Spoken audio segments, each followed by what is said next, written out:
let me tell you what they're doing, right? Life, like this whole thing is a simulation. They call it energy, but energy is actually feelings, right? If you bipolar, you can connect to the energy feeling field. So, right, a lot of times your feelings be up and down, they be going crazy. A lot of times they react. That's because you're not grounding correctly, right? But when they gave you the medication, that disconnects you from the energy field to where you can't feel your feelings, and you can't control the simulation, right? And you can't get these connections from God, right? Because everything that come to you and come in you be different connections from different sources. And the thing is, you can see all the universes at once, right? And it's kind of like crazy when they try to call you crazy because nothing's crazy about you, right? Because bipolar is a gift from God.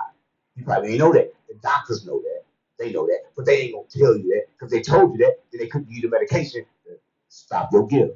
See, everything in life is about dumbing down your third eye. They don't want you to know. Like you go to school, they're gonna tell you that the world is matter, and then you're gonna look up and not lying because the world is matter, but it's only part of the world, right? That's like the cover of the world. Underneath the world is a whole nother world, right? And that world's not matter at all.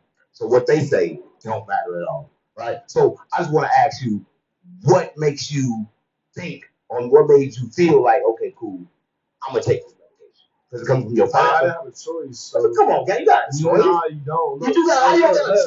let me plug you in, right? So you go in these hospitals and they say you cannot leave unless you take this medication. So you go a couple of days and you don't take it. Then the doctor's like, well, you're not going nowhere. So I really didn't have a choice. And there were times I came out of the hospital, didn't take it, and then you kind of need to take it once you take it. So it's like eventually I just gave in and was like, well, I want to be sane at least a little bit.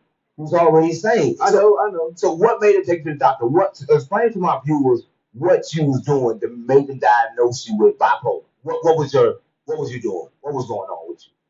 Well, the first time I went in the hospital, I was 15, so it was more or less they just watched me just kind of bounce off the walls, be like up one moment, then I'm sitting down talking to people, then I'm like running around, looking crazy, and then eventually they just that was the mood stabilizers, and then like running through hospitals, they just give you different kinds. This is a mood stabilizer mood stabilizer for this, and then that one's for it just built up. So then the antipsychotic kind of just made it so it kind of gets you a little bit high. To be honest. Right, let's stop that, right? So the first thing when you going all the energy going up and all the energy going down, you're up and down, up and down, up and down all day, right? They think it's crazy, right? But let me tell you this, the sun kind of like give you energy, the moon kind of like take it away, right? Inside of you, the right side of your brain, and the left side of your brain, it's two different things. One the sun, one the moon, one masculine, one feminine. The sun is masculine, the moon is feminine. So what I'm trying to tell you is this that you have all that inside of you, and it's a gift, right? So what you should have done, and what they should have told you to do, what they should have prescribed you, was take the shoes off, right? Take the rubber off and ground your feet,